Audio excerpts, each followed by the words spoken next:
नमस्ते। हम लोग बिहारी की बात कर रहे हैं और जैसे ही हम बिहारी की बात करते हैं तो हमें ये पता है कि बिहारी हिंदी साहित्य की जो रीतिकालीन काव्यधारा है, जिसे कि उत्तर मध्यकाल भी कहा जाता है और जिसका समय 1700 से 1900 विक्रम संवत माना गया है, उसमें बिहारी ठहरते हैं।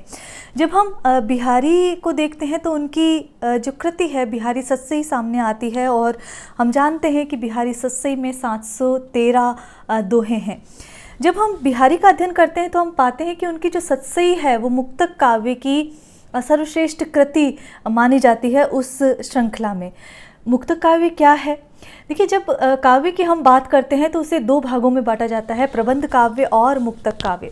प्रबंध काव्य में हम एक सामान्य दृष्टि से देखें तो प्रबंध काव्य वह काव्य है जिसमें कथात्मकता अविरल रूप से चलती रहती है, जो जीवन के बृहत्तर संदर्भों को कथात्मकता के सूत्रों में पिरोकर रचा जाता है। जैसे कि हम बात करें तो रामचरितमानस की बात कर सकते हैं हम, और हम महाभारत जैसे काव्यों की बात कर सकते हैं। रामायण, रामचरितमानस और महाभारत जैसे जो काव्य है वो प्रबंध काव्य की श्रेणी में, आदर्श प्रबंध काव्य की श्रेणी में रखे जाते हैं। लेकिन जब हम मुक्तक काव्य की बात करते हैं तो मुक्तक काव्य में जो छंद या प्रत्येक जो दोहा या कोई भी छंद जो प्रयोग में लिया जाता है वो एक तो पूर्वापर संबंध से विरहित होता है। वहाँ पर किसी एक छंद का दूसरे छंद से कोई संबंध नहीं होता कथात्मकता की दृष्टि से। वहाँ कवि नाना विषयों का चुनाव कर सकता है। जैसे कि हम बिहारी सत्सई में ही देखते हैं तो वहाँ संयोग का चित्रण है, वहाँ वियोग श्रृंगार का चित्रण है, वहाँ पर ज्योतिष की बात कवि कहता है, वहाँ पर नीति की बात कवि कहता है और विविध प्रसंगों को लेकर बिहारी आते हैं। तो इस प्रकार यदि हम देखते हैं तो मुक्तक काव्य की सारी विशेषताएं बिहारी सत्सई में मिलती है। जब हम मुक्तक काव्य की दृष्टि से बात करते हैं तो मुक्तक काव्य में जो छंद होंगे वो पूर्ण भाव को अभिव्यक्त करने का सामर्थ्य रखते हैं। देखिए, ऐसा क्यों? क्योंकि जो एक छंद है वो एक अपनी पूरी बात को कहेगा। तो उसमें जैसे कि हम बिहारी के दोहों को ही ले लेते हैं, तो जब बिहारी लिखते हैं कि नहीं पराग नहीं मधुर मधु, नहीं विकास इही काल, अली कली ही सो बिंध्यो, आगे कौन हवाल। तो जब वो ये बात कहते हैं तो उन्हें ये बात स्पष्ट कर देनी है, चाहे वो अन्योक्ति के माध्यम से ये बात कह रहे हैं, वो ये स्पष्ट कर देते हैं कि राजा जयसिंह के पास ये व्यंजना में ये उन्हें चेताने के लिए दोहा लिखा जाना है और वहाँ पूर्ण रूपेण वो भाव को स्पष्ट कर देते हैं। इसी तरह यदि हम और दोहे देखें कि फूली फाली फूल सी फिरती जो विमल विकास, भोर तरैया होते चलत तो ही पिए पास। तो कोई भी दोहा ले लीजिए, चाहे कहत नटत रीजत खीजत, तो कोई भी दोहा ले, उसमें पूरी बात, पूर्ण भाव को अभिव्यक्त करने का सामर्थ्य मुक्तक रचना में होता है और बिहारी सत्सई का भी प्रत्येक दोहा इसका उदाहरण है। यदि हम और बात करें, जो कथात्मकता की हमने बात कही, तो दूसरी विशेषता यहाँ पर आती है कि जो प्रत्येक पद्यांश होता है, प्रत्येक छंद जो होता है वो पूर्वापर संबंध से विरहित होता है, पूर्णतः मुक्त होता है। उसमें कोई संबंध नहीं पाया जाएगा कि बिहारी एक तरफ यदि कह रहे हैं कि नहीं पराग नहीं मधुर मधु, तो दूसरी तरफ वो कह सकते हैं अजो तरियोना ही रहो। तो दोनों दोहों में कोई संबंध नहीं है, अलग अलग बात पूरी रूप से अभिव्यक्त वहाँ पर कर रहे हैं। यही बात मुक्तक काव्य की विशेषताओं में जानी जाती है। एक बात जो बार बार पूछी जाती है प्रश्नों के रूप में भी और बिहारी के लिए कही जाती है कि जो भाषा की सामासिकता है, जो समास शैली है, जैसे दोहे जैसे छोटे से छंद में उन्होंने, इसलिए कहा जाता है गागर में सागर भर दिया है, तो भाषा की सामासिकता भी मुक्तक काव्य की विशेषता है और इसी दृष्टि से बिहारी सत्सई का यदि आकलन करें तो वो वहाँ पर खरी उतरती है। इसी तरह कल्पना की समाहार शक्ति कि एक कवि, एक लेखक किस तरह कल्पना कर सकता है किसी विषय को अभिव्यक्त करने में, तो वो कल्पना की समाहार शक्ति भी यहाँ पर देखी जाती है। सरस शैली, मुक्तक में जो पाठक है उसको एक तरह से बांधने की बहुत अधिक क्षमता होती है, इसलिए उसकी शैली जो है वो बहुत सरस होती है। बिहारी सत्सई की ही हम बात कर रहे हैं बार बार, तो यदि हम बिहारी सत्सई को पढ़ें तो या घनानंद के काव्य को ले लीजिए, मीरा के काव्य को ले लीजिए, जब हम उनको पढ़ते हैं तो भाव विभोर हो जाते हैं। बिहारी के दोहे तो बहुत रोचक बन पड़ते हैं। तो इसीलिए ये जो मुक्तक काव्य है वो सरस शैली से युक्त होता है, व्यंजना प्रधान इसकी मुक्तक काव्य की ही एक और विशेषता है। देखिए, अभिधा में जो बात कही जाएगी वो उतनी प्रभावी नहीं होगी, ना ही उसका जो अर्थ भाव है वो दूर तलक जा पाएगा। तो इसीलिए जो मुक्तक की भी ये भी विशेषता होती है कि उसकी जो शैली है वो व्यंजना प्रधान होती है। तो बिहारी सतसई भी इस दृष्टि से वहाँ पर सटीक बैठती है।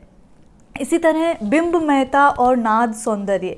देखिए, जब एक छंद में पूर्ण भाव को अभिव्यक्त करना होगा तो वहाँ पर बिंब शैली, वहाँ पर पूरा का पूरा चित्र अपने शब्दों से कवि या लेखक खींचने की कोशिश करेगा। तो जब हम बिहारी के दोहे को देखते हैं या किसी भी मुक्तक रचना को देखते हैं तो वहाँ पर बिंब सौंदर्य दिखाई देता है। इसी तरह नाद सौंदर्य भी दिखाई देता है। जब नायिका का एक दोहा ले सकते हैं हम, इत आवती उत चली जात, कि वो जो हवा के झोंकों से इधर उधर 6-7 कोस तक दूर चली जाती है, 6-7 हाथ दूर चली जाती है। हालांकि ऊहात्मक वर्णन है, लेकिन इस तरह का जो नाद सौंदर्य है, जो वहाँ पर एक तरह से ध्वनि बिंब की सर्जना जिस प्रकार की जाती है, तो वहाँ पर सतसई में ये चीज़ें भी देखी जाती हैं, मुक्तक काव्य में ये चीज़ें भी देखी जाती हैं। और इस दृष्टि से हम देखें तो सतसई एक प्रभावी रचना दिखाई देती है। देखिए, हर एक छंद में बहुत कुछ कहने की कोशिश कवि करता है।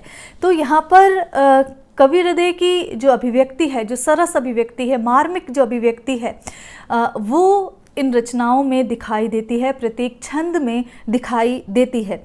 कल्पना के माध्यम से ऐसे सरस चित्र कवि खींचता है, ऐसे भावों, अनुभवों, संचारी भावों का प्रयोग कवि करता है कि जो पाठक है वो भाव विभोर हो जाता है। तो ये भी एक विशेषता है। भाषा की दृष्टि से यदि हम देखें तो कोमलता, प्रखरता, गांधीर्य, लालित्य और माधुर्य, ये सारी चीज़ें मुक्तक काव्य में होनी चाहिए, ये सारे तत्व मुक्तक काव्य में होने चाहिए। और यदि हम बिहारी सतसई को देखते हैं तो मुक्तक काव्य की दृष्टि से भाषा, ब्रजभाषा का प्रयोग किया गया है। और चूँकि श्रृंगार रस प्रधान ये रचना है तो वहाँ पर जो ये लालित्य और माधुर्य और कोमलता, कोमलकांत पदावली, ये भी वहाँ पर दिखाई देती है। तो ये मुक्तक काव्य के गुण हैं। और इस दृष्टि से हम मुक्तक काव्य की गुणों की दृष्टि से, तत्वों की दृष्टि से बिहारी सतसई को एक श्रेष्ठ रीतिकाल की, एक श्रेष्ठ मुक्तक काव्य की श्रेणी में उसे रख सकते हैं। तो ये तो बात हुई मुक्तक काव्य की। देखिए, आचार्य रामचंद्र शुक्ल का उद्धरण है जो बार बार पूछ लिया जाता है प्रतियोगी परीक्षाओं में, नेट इत्यादि परीक्षाओं में। आचार्य रामचंद्र शुक्ल ने ही मुक्तक काव्य को चुने हुए फूलों का गुलदस्ता कहा है। वे कहते हैं कि प्रबंध काव्य यदि विस्तृत वनस्थली है तो मुक्तक काव्य चुने हुए फूलों का गुलदस्ता। इसी के साथ वो कहते हैं कि मुक्तकार जो होता है, जो मुक्तक लिखने वाला जो होता है, वो एक एक शब्द को सोच कर और संभल कर प्रयोग करता है, एक एक वर्ण को सजा कर रखता है और इसी प्रकार एक ही दृष्टिपात में अपनी पूर्ण कला की, चमत्कृति की चकाचौंध दिखा देता है। तो जो बात लॉन्जाइनस करते हैं ऑन द सबलाइम में, वही बात रामचंद्र शुक्ल कह रहे हैं मुक्तक काव्य के रूप में, क्योंकि वहाँ पर हर एक छंद में अपनी पूर्ण अभिव्यक्ति देनी है, पूर्ण भावों को प्रकट करना है। तो वहाँ पर कवि को उस छंद में भरे अनेकन स्वाद की तरह नाना जो भाव है वो समाहित कर देने पड़ेंगे। और आचार्य रामचंद्र शुक्ल की मुक्तक के वैशिष्ट्य को लेकर ये परिभाषा यदि हम देखें, ये कथन यदि हम देखें, तो वहाँ बिहारी सतसई इस कथन को पूर्ण रूपेण सही साबित करती हुई प्रतीत होती है। तो ये तो कुछ मुक्तक काव्य के बारे में था, क्योंकि प्रश्न बनता है विश्वविद्यालयी परीक्षाओं के लिए भी, और जो प्रतिस्पर्धात्मक जो परीक्षाएं हैं उनमें भी ये प्रश्न बनते हैं। तो संक्षेप में मुझे लगता है कि ये समझ आया होगा। फिर भी यदि कोई बात समझ नहीं आती है, आप कमेंट बॉक्स में लिख सकते हैं। कुछ दोहे ले लेते हैं जो हम अनवरत ले रहे थे। जब हम बिहारी सत्संग की बात कर रहे हैं तो वहाँ 713 दोहे हैं। हमें पता है कि वहाँ भक्ति की बात बिहारी करते हैं, वहाँ नीति की बात बिहारी करते हैं और श्रृंगार में संयोग और वियोग दोनों पक्षों का चित्रण भी करते हैं। यहाँ पर जब हम बात कर रहे हैं मोही तुम्हें बाड़ी बहस, तो ये भक्ति का दोहा है और दास्य भाव की भक्ति यहाँ पर दिखाई देती है, जो कि तुलसीदास की विनय पत्रिका में भी दिखाई देती है। उसी तरह उसी भाव का ये दोहा है। बिहारी कह रहे हैं कि मोही तुम्हें बाढ़ी बहस। ईश्वर को कोई दास कह रहा है, कोई भक्त कह रहा है कि हे ईश्वर, मुझ में और तुम में ये प्रतिस्पर्धा हो गई है, ये बहस लग गई है। वो निवेदन कर रहे हैं कि मुझ में और तुम में ये बहस छिड़ गई है। किस में? को जीते यदुराज, जो यादव वंश के हैं। कौन? कृष्ण। कि हे यदुराज, है यदुवंश कुल के शिरोमणि श्री कृष्ण, मुझ में और तुम में एक बहस छिड़ गई है कि अब कौन जीतता है। अपने अपने विरध की दुहु निबाहत लाज। विरध मतलब यश, दुहु मतलब दोनों। दोनों कौन? जो भक्त है और जो आराध्य है श्री कृष्ण, कि अपने अपने विरध की, अपने अपने यश की हम दोनों ही लाज निभा रहे हैं। कैसे? जो कृष्ण का या आराध्य का या जो ईश्वर का जो यश है, वो जो दुष्ट हैं उन्हें ताड़ने में, या जो अधमी हैं उन्हें ताड़ने में, या जीव का उद्धार करने में यश है आराध्य का, ईश्वर का। और जीवात्मा का क्या है कि वो सारे जो कलुषित कार्य है वो करते जाए। तो दोनों में ये यश लगा है कि मैं अपनी अधमता और दुष्टता और बुरे कार्यों का निर्वाह करने में लगा हुआ हूँ और लगा रहूँगा। मैं ऐसे काम कर रहा हूँ और आप कि ये जिद है कि आप जो अधम हैं, जो दुष्ट हैं, उनका उद्धार करते रहेंगे। तो ये तो एक अर्थ हुआ। प्रकारांतर से कवि ये कहना चाह रहा है कि आप मुझ जैसे जीव का, जो कि पापी है, जो कि सारे दुष्कर्म करता रहता है, जो कि जानता नहीं है कि सत्कर्म क्या होते हैं, उसका उद्धार कब कर सकेंगे। क्योंकि जो आप है, आपको तो क्या कहा जाता है? पतित पावन, जो पतितों का उद्धार करते हैं, जो दमित, जो गिरा हुआ है उसका जो उद्धार करता है, जो अपने कर्म से गिर गया है उसका जो उद्धार करता है। तो आपको पतित पावन कहा गया है, तो आप अपने इस विरध की, इस यश की पालना कब करेंगे? तो ऐसा कवि बिहारी यहाँ पर कह रहे हैं। तो दासी भाव की भक्ति है, ये हमने देखा। अंत्यानुप्रास अलंकार यहाँ पर देखा जा सकता है। और साथ ही यदि हम देखें अपने अपने विरध की, तो पुनरुक्ति प्रकाश और वीप्सा दोनों अलंकारों का प्रयोग यहाँ पर देखा जा सकता है। तो ये भक्ति का दोहा था, ब्रजभाषा में लिखा हुआ, और बिहारी सत्सी मुक्तक काव्य की श्रेणी में आती है। और दूसरा दोहा जब हम देखते हैं तो यहाँ पर नीति की बात की गई है और नीति में भक्ति शामिल है। देखिए, जो पहला चरण है, पहला और दूसरा चरण, वहाँ पर हम देखते हैं समय पलटे प्रकृति, कि जैसे ही समय बदलता है प्रकृति भी पलट जाती है, बदल जाती है। ऋतुओं का चक्र जो है अनवरत चलता रहता है। ये बात यहाँ पर बिहारी कह रहे हैं।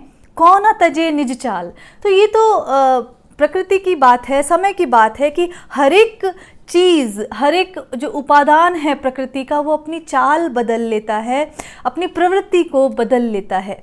भव अकरुण करुणा करो इही कपूत कलिकाल। तो यहाँ पर जब अकरुण की बात कह रहे हैं तो अकरुण का मतलब है जो निष्ठुर है, जो क्रूर है। तो यहाँ पर कह रहे हैं कि इसीलिए शायद आपने भी अपने स्वभाव को भुला दिया है। ईश्वर को यहाँ पर कहा जा रहा है, आराध्य को ये कहा जा रहा है कि प्रकृति अपना स्वभाव समय के हिसाब से बदल लेती है, इसीलिए शायद आपने भी समय के साथ अपना स्वभाव बदल लिया है। आक्षेप कर रहे हैं, एक तरह का उल्हाना यहाँ पर ईश्वर को दे रहे हैं कि जो भगवान है वो तो पतित पावन कहे जाते हैं, करुणा निधान कहे जाते हैं, और उनका जो कार्य है वो सभी जीवों पर करुणा करना रहता है, लेकिन वो अकरुण हो गए हैं। भय अकरुण, भो अकरुण मतलब अकरुण बन गए हैं, निष्ठुर बन गए हैं, जो कि करुणा कर कहे जाते थे, जो कि करुणा निधान कहे जाते थे इस बुरे कली काल में। कपूत का मतलब है यहाँ पर बुरा, विपरीत। ये जो कली काल है, कलियुग है, विपरीत युग जो है, इसमें जो करुणा निधान है, ईश्वर जो है, उन्होंने भी अपनी